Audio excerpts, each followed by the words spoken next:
అందరికీ నమస్కారం అండి. వరలక్ష్మి వ్రతం రోజున కొన్ని పనులు చేయకూడదు. ఈ పనులు చేయడం వలన లక్ష్మీదేవి ఇంట్లో ఉండదు. మనం ఎన్ని పూజలు చేసినా లక్ష్మీదేవి మన ఇంట్లోనికి అడుగు పెట్టదు.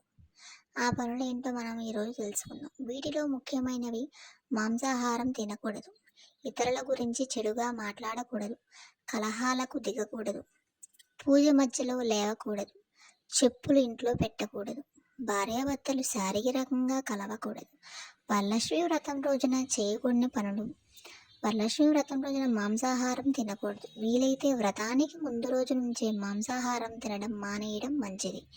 ఎవరిని దూషించకూడదు, ఎవరితోనూ గొడవలకు దిగకూడదు, అందరితోనూ ప్రేమగా స్నేహంగా మెలగాలి. అమ్మకు ఎంత ప్రేమగా స్నేహంగా మెలుగుతారో, గొడవలకు దిగకుండా ఉంటారో ఆ ఇంట్లో అమ్మ తిష్ట వేసుకొని కూర్చుంటుంది. పూజ చేస్తున్నప్పుడు మధ్యలో లేచి పనులు చేయకూడదు. ముఖ్యంగా పాలు పొంగిపోతున్నాయని, వంటగదిలో ఏదో ఒక పని ఉందని లేచి పనులు చేయకూడదు. వరలక్ష్మి వ్రతం రోజున చెప్పులు ఇంట్లోకి తెచ్చి పెట్టుకోకూడదు. వాటిని ఇంటి బయటనే విడిచిపెట్టాలి. కొంతమంది ఇంట్లోకి తెచ్చి వాటిని వాడుతూ ఉంటారు.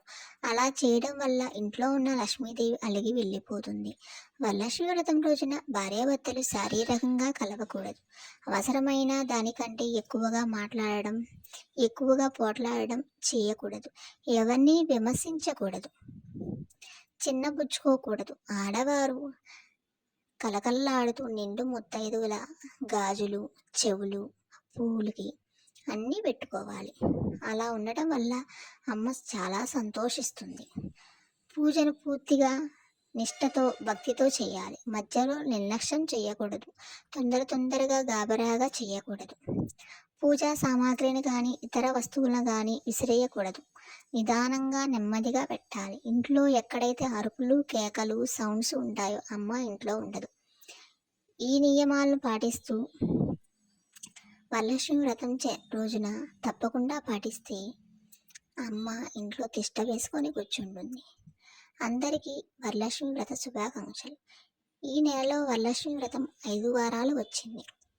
5 వారాలు నిష్టగా చేసుకుందాం. కుదిరిన వాళ్ళు ఏ వారమైనా చేసుకోవచ్చు. Please subscribe my channel. Thanks for watching. ఈ వీడియో చూస్తున్న వాళ్ళు తప్పకుండా వరలక్ష్మి వ్రతం చక్కగా బాగా చేసుకోండి. అబద్ధాలు ఆడడం, మోసం చేయడం వంటివి చేయకూడదు. Thanks for watching. Thank you.